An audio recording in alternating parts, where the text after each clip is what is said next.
권창형 2차 종합특별검사가 내란 사건의 우선순위를 두고 수사력을 집중하겠다는 뜻을 밝혔습니다. 기존 3대 특검과의 독립성도 강조하며 새로운 기준과 관점에 따라 판단할 거라고 설명했는데요. 취재기자 연결해서 자세히 알아보겠습니다. 이준엽 기자, 어제 지명된 권창형 2차 특별검사가 앞으로의 각오를 밝혔죠? 네, 권창형 2차 특별검사가 서울 중구에 있는 자신의 변호사 사무실 출근길에서 기자들에게 임명 소감을 말했습니다. 권 특검은 첫 번째 해야 할 일은 철저한 사실 규명이라며 내란이나 비상계엄에 가담한 행위 전반에 밝혀지지 못한 사실이 많다고 지적했습니다. 이어 두 번째로는 엄정한 법리 적용으로 죄 있는 자에 대해 책임을 묻는 게 정의 실현을 위해서 필요하고, 세 번째로 치밀한 공소 유지로 유죄가 확정될 때까지 최선을 다해야 한다고 강조했습니다. 직접 들어보시겠습니다. 헌법 질서를 수호하고 정의가 우리나라에서 강물처럼 흐를 수 있도록 최선을 다하겠습니다.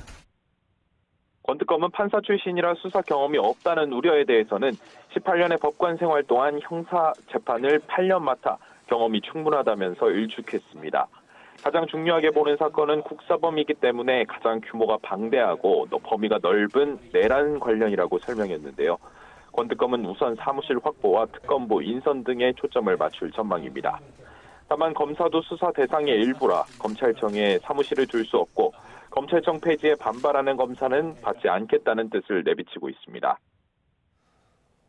1차로 진행됐던 3대 특검에 대한 평가도 거론했다고요?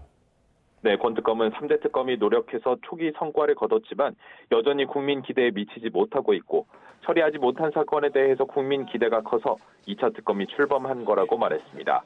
다만 1심 선고 일부를 가지고 특검의 성패를 판단하는 건 너무 성급하다며 1회 말에 안타 하나를 맞았다고 해서 패전투수라고 하는 것과 같다고 평가했습니다.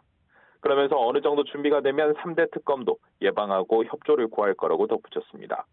특검은 재탕 특검이 아니냐는 지적에 대해서는 기존 특검의 가치 판단에 답습하지 않고 새로운 기준과 관점에서 검토하겠다며 재탕이라는 표현은 부적절하다고 선을 그었습니다. 이런 가운데 관본권 띠지 분실 의혹을 수사하는 상설특검은 소환 조사를 진행하고 있죠? 네, 특검은 오늘 오전 신흥석 전 서울 남부지방검찰청 검사장을 참고인으로 이희동 전 차장검사는 피의자로 소환했습니다. 특검은 신 전 검사장은 고발 사건이 아직 이관되지 않았고, 이 전 차장은 특검에 이관됐기 때문에 신분이 다른 거라고 설명했는데요. 조사는 개별적으로 이뤄지고 대질은 계획에 없다고 덧붙였습니다. 이 전 차장은 관본권 폐기를 지시해 증거인멸을 교사했다는 의혹과 직무를 유기해서 주요 증거물을 잃어버렸다는 혐의 등으로 고발돼 있습니다. 앞서 서울 남부지검은 지난 2024년 건진법사 전성배 씨 자택을 압수수색해 5천만 원 상당의 한국은행 관본권을 확보했는데, 이후 돈을 묶는 띠지를 분실했습니다.